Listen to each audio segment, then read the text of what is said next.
ہمارے ہاں حسن و جمال کو بہت اہمیت دی جاتی ہے۔ حسن اپنی جگہ ایک اہمیت ضرور رکھتا ہے، لیکن وہ کبھی بھی دین اور اخلاق اور کردار کے برابر نہیں ہو سکتا۔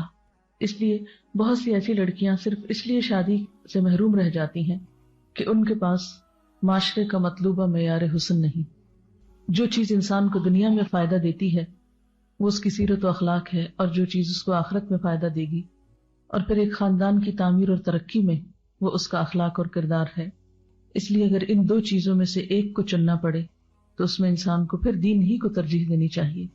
جس طرح باقی چیزیں فنا ہونے والی ہیں، جیسے مال آنی جانی چیز ہے، اسی طرح انسان کا حسن بھی آنی جانی چیز ہے۔ سوال یہ پیدا ہوتا ہے کہ رشتے کی تلاش میں طریقہ کار کیا اختیار کیا جائے؟ کیا وہ جو ہمارے معاشرے میں عام طور پر ہوتا ہے کہ رشتے کی تلاش میں مختلف جگہ پر لڑکیاں دیکھی جاتی ہیں اور پھر ان کی خامیاں اور نقائص اور ناپسندیدہ چیزیں جگہ جگہ بیان کی جاتی ہیں؟ قرآن پاک میں اس چیز کی سختی سے مذمت کی گئی ہے۔ تو بات یہ ہے کہ رشتے کی تلاش میں انسان جو بھی اس کے لیے پاسبل آسان طریقہ ہو اس کے لیے کوشش کر سکتا ہے، دیکھ سکتا ہے، لیکن دیکھنے کے بعد اگر پسند نہ آئے تو اس کو مجلسوں میں بیٹھ کر کرٹیسائز کرنا یا چھوٹی چھوٹی باتوں پہ ناک منہ چڑھانا یہ نہایت ناپسندیدہ چیز ہے۔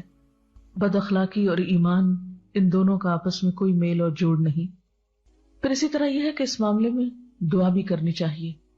حضرت موسیٰ علیہ السلام جب مدین گئے ہجرت کرنے کے بعد مصر سے، تو وہاں انہوں نے، جبکہ ان کے پاس نہ کوئی گھر تھا، نہ کوئی شیلٹر تھا، نہ کوئی جگہ تھی، تو انہوں نے دعا مانگی، رب انی لما انزلت الی من خیر فقیر، کہ اے میرے رب تو جو بھلائی بھی میری طرف نازل کرے میں اس کا محتاج ہوں۔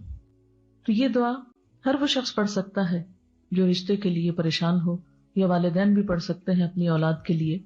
اور پھر قرآن پاک ہی کی تعلیم کی روح سے ہم دیکھتے ہیں کہ ودن 24 hours ان کو اللہ تعالیٰ نے گھر بھی دیا، کھانا بھی دیا اور نکاح کا بھی انتظام کیا۔